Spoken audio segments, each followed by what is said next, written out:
this dua perhaps could be said that it is the first dua Rasulullah sallallahu alayhi wasallam would make during the day. And he would make it in salat, and he would say it 10 times. 10 times he would say this dua. Allahu Akbar. So the hadith is narrated by Aisha radiallahu anha, and the hadith is authentic. She said, كان إذا هب من الليل, when Rasulullah sallallahu alayhi wasallam woke up in the last third of the night, or in the middle of the night, somewhere in the night, when he woke up, and look at the word she described, habba, habba like habba rih, when the wind blows violently, he got up with power. Kabbar, he said Allahu Akbar. Then he would say kabbara ashran, he would say Allahu Akbar, Allahu Akbar, Allahu Akbar 10 times. Then hamida ashran, he would say Alhamdulillah 10 times. Then he would say Subhanallah wa bihamdihi 10 times. Then he would say Subhan al-Malik al-Quddus 10 times. Then he would say Astaghfirullah, he would make istighfar 10 times. Then he would hallala 10 times, he would say La ilaha illallah 10 times. Allahu Akbar, look at the introduction to such a powerful dua that he is just about to make. And all of this in his salat, the first dua he made in the day.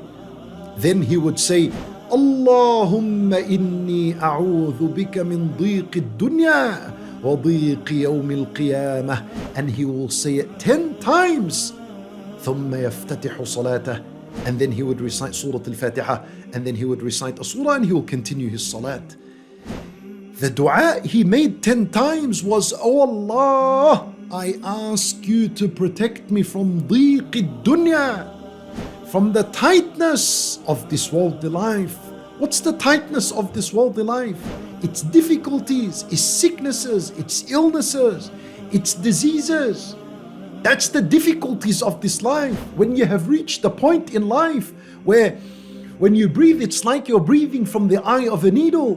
When your soul has become choked and it has become restricted. When your emotions are being pushed to the max and to the limit. When you cannot handle anymore. And you stand in between Allah's hands. And you make Allahu Akbar.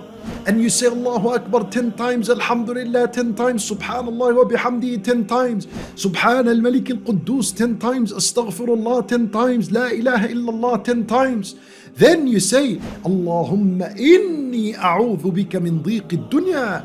Oh Allah, protect me from the tightness of this worldly life.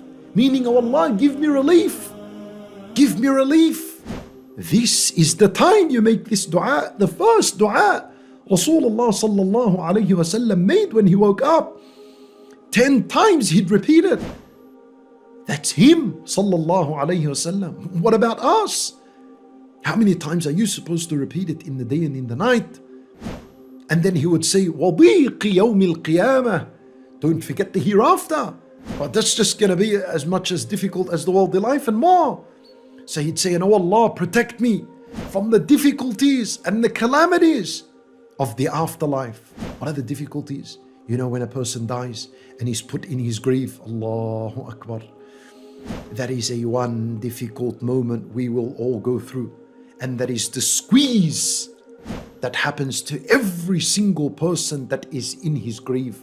الضمة لو نجا منها أحد لنجا منها سعد رضي الله عنه. Nabi sallallahu alayhi wasallam said, if anyone was going to be spared of this tight squeeze that will happen in the grave, if anyone was going to be saved from it, it would have been Sa'd ibn Mu'adh radiyallahu anhu.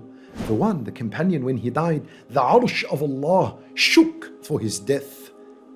Not because it was angry he died, but it shook out of excitement.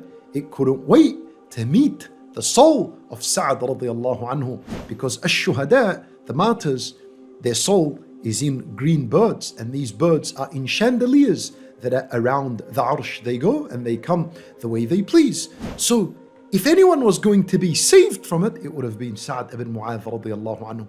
But the ulama rahimahumullah mentioned that this tight squeeze in the grave, for the believer, it's like the tight hug of the mother. So there is peace and there is comfort in this hug. And for the disbeliever, it is a squeeze that is full of pressure, that crushes the bones and mixes the flesh within each other. وَلَا حَوْلَ وَلَا قُوَّةَ إِلَّا بِاللَّهِ نَسْأَلُ اللَّهِ وَنَعُوذُ بِاللَّهِ مِنْ ضِيقِ الدُّنْيَا وَمِنْ ضِيقِ يَوْمِ الْقِيَامَةِ.